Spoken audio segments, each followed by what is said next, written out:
Son las 7 de la tarde con 17 minutos. Hemos estado hablando harto de inteligencia artificial. Bueno, sí, es un tema muy presente, pero porque además en estos días se ha estado realizando la cumbre de acción por la inteligencia artificial en París, con participación de varios representantes de diferentes naciones.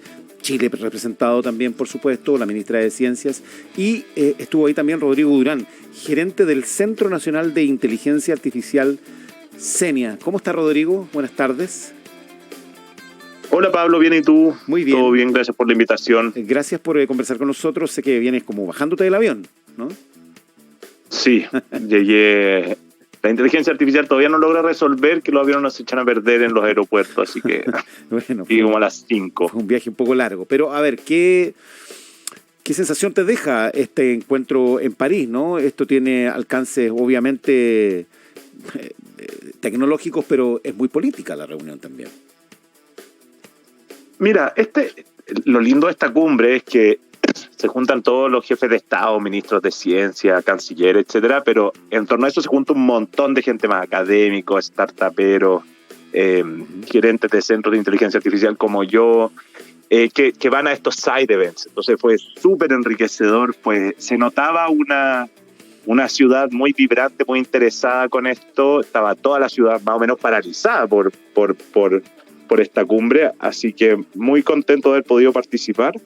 Y también con hartas reflexiones. Fue bien interesante ver cómo Estados Unidos tomó una posición muy fuerte, distinta a la que venía tomando, distinta a la que había tomado con sus aliados estratégicos de Occidente en los últimos años. En fondo, consolidó una visión mucho más abierta en el sentido de no regular nada, a diferencia de Europa, que suscribió esta declaración. Prácticamente Europa y todos sus aliados suscribieron la declaración por una inteligencia artificial segura, justa e inclusiva y abierta, y Estados Unidos y el Reino Unido se mantuvieron al margen. Y creo que eso marca un antes y un después en los devenires que van a tener las empresas y el tratamiento que le van a dar los estados a la inteligencia artificial en cada una de esas regiones.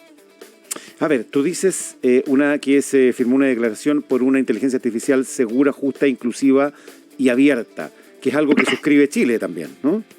Así es, ya. Sí. Pero, ¿qué significa eso? ¿Y qué significa en oposición a lo que piensa Estados Unidos y a lo que piensa Trump, que sabemos hoy día está en una posición muy firme respecto de estas materias? O sea, para él todo esto es un elemento central. Si no, bueno, no se entiende por qué está Elon Musk ahí ocupando el lugar que ocupa. Porque la diferencia sustantiva está en que durante el gobierno de Biden era mucho menos regulado que en Europa, Estados Unidos en materia de inteligencia artificial. Pero ahora lo que nosotros evidenciamos en la cumbre es que a Estados Unidos no le importa nada. Todo es cancha para avanzar a toda máquina en el desarrollo de inteligencia artificial. O sea, el segundo o tercer punto de prensa que hizo el presidente Trump fue por Stargate, que es una alianza público-privada para desarrollar básicamente un supercomputador como nunca antes lo hemos visto, con una inversión cercana a los $400 billones, que es una cantidad de plata inimaginable. Pero lo más interesante es que la contraposición es que no va a haber límites. O sea, notificó al mundo, pero particularmente a las empresas tecnológicas, de que hagan lo que quieran. Amazon, Google, Anthropic, Claude, hagan lo que necesiten hacer para avanzar lo más rápido posible, porque nosotros estamos persiguiendo las oportunidades. Eso fue algo que J.D. Vance dijo varias veces. Pursuing the opportunities, not the safety. En contraposición con lo que establece finalmente es como, mira, hay ciertos principios, no todo es cancha. Tenemos que ponerle límites al desarrollo de la inteligencia artificial porque hay incertidumbre. Y esa posición, desde nuestro punto de vista también del CENIA, es mucho más prudente, si uno quiere verlo, pero aquí hay cosas geopolíticas que están probablemente por encima de esta prudencia manifestada en la declaración. Rodrigo Durán, a ver, cuando se habla de la inteligencia artificial y de estas, digamos, posturas distintas, ¿no?, que se han expresado hoy, que tú explicas, ¿para qué? ¿Con qué objetivo? Porque la inteligencia artificial sabemos que sirve para muchas cosas, para todo probablemente, pero los intereses de los gobiernos, de los estados, pueden ser diversos, ¿no? Y uno cuando escucha una inteligencia artificial segura, justa, inclusiva y abierta piensa en beneficios, digamos, para la sociedad. pero también se puede estar pensando en la acción bélica eventualmente. Entonces, todo esto, digamos, estos intereses que se expresan acá, ¿hacia dónde apuntan? ¿Desarrollar la inteligencia artificial para qué? Es una gran pregunta y yo te diría que tiene tantas respuestas como intereses hay. O sea, hoy día, por ejemplo, uno veía en Europa y se daba cuenta de que el principal interés de los europeos estaba en aprovechar el potencial de la inteligencia artificial para el desarrollo económico. En el fondo, cómo podían revitalizar la productividad de ciertas industrias que estaban al caída en el último tiempo. Claro.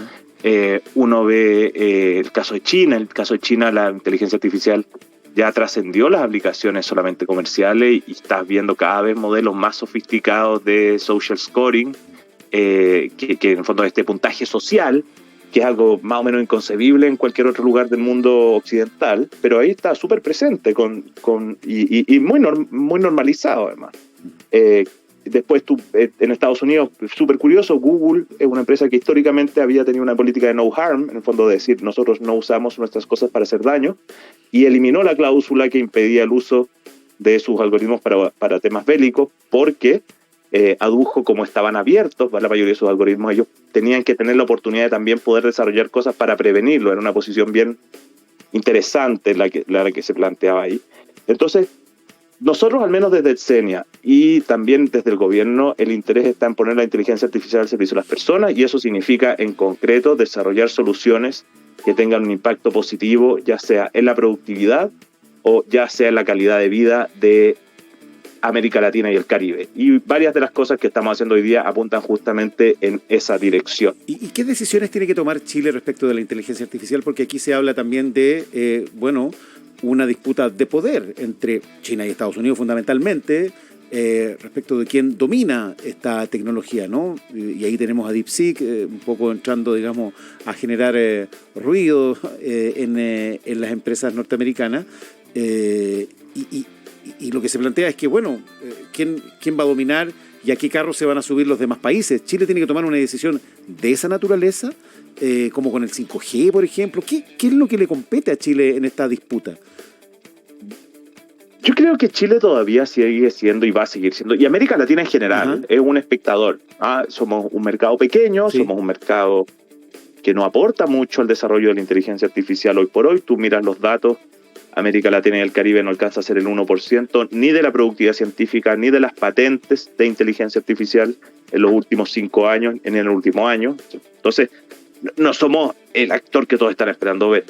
Pero sí tenemos muchas oportunidades, y creo que eso también quedó muy claro en la cumbre. Tenemos mucho más talento del que el norte global piense, por lo tanto, aquí hay oportunidades de inversión con alta rentabilidad en el desarrollo de modelos de inteligencia artificial.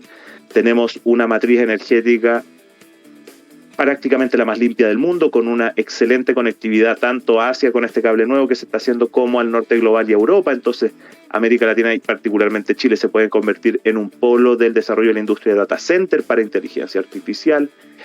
Tienes también un sinnúmero de oportunidades de captura de datos para entrenamiento de modelos más sofisticados, que es algo que también, insisto, son oportunidades de desarrollo tanto académico como productivo que están ahí, y desde mi punto de vista la decisión de Chile tiene que ser en aprovechar esas oportunidades rápidamente para que esto sea en beneficio de todas y todos, y no quede encapsulado en quienes vieron primero estas oportunidades.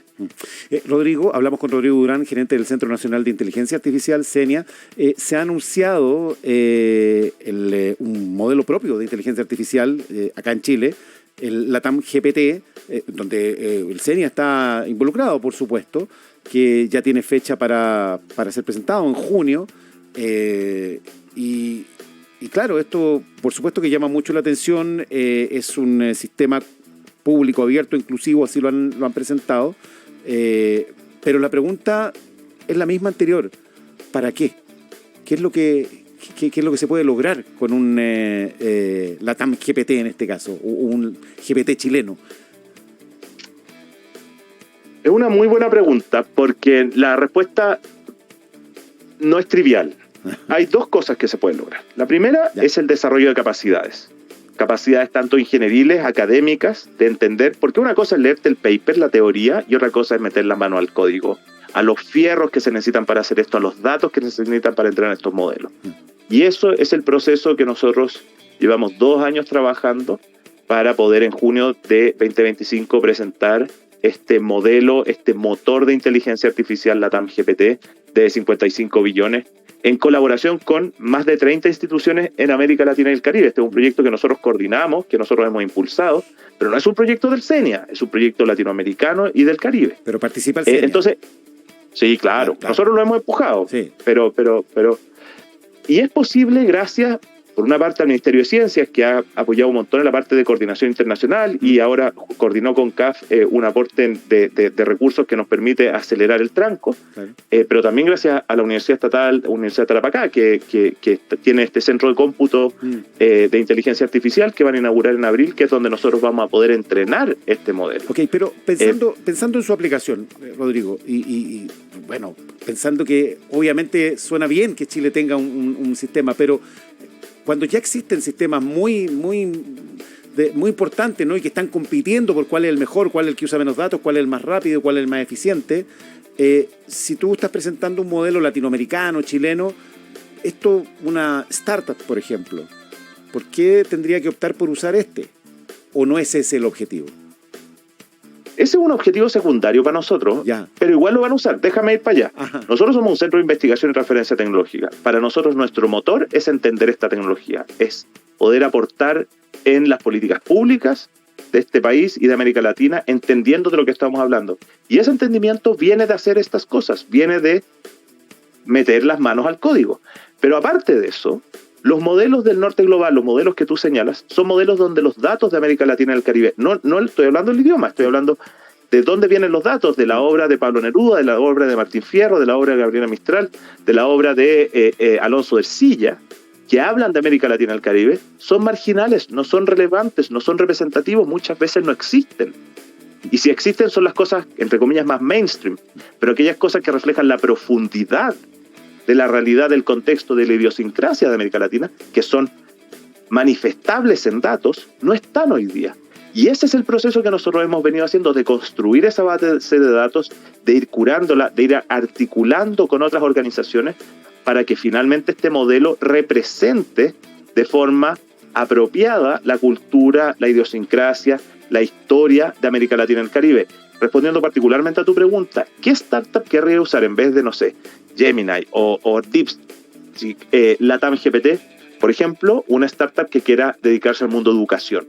Porque en educación tú necesitas que sea preciso. Una startup que se quiera dedicar, por ejemplo, al mundo de las políticas públicas, al mundo de las recomendaciones de legislatura, que entienda toda la historia de la legislación, de las normas, de los actores políticos que hay acá. Esa información hoy día no es tan relevante en los modelos del estado del arte que tú mencionabas antes, y por eso también tiene una aplicación más bien de nicho, pero no menos importante, por ejemplo, el tema de salud, o sea, de educación y de políticas públicas. Bien, Rodrigo Durán es gerente del Centro Nacional de Inteligencia Artificial, un tema apasionante, el CENIA, así es que te damos las gracias por conversar con nosotros a propósito de esto que ha pasado en París, pero bueno, este es un tema que tiene mucho para hablar, así que esperamos poder hacerlo durante el año, y a propósito de este lanzamiento del que nos comentaba, obviamente. Feliz, Pablo, cuando quieras. Gracias, que esté muy bien. Chao. Igual, cuídense. Chao, chao. Son las 7:30.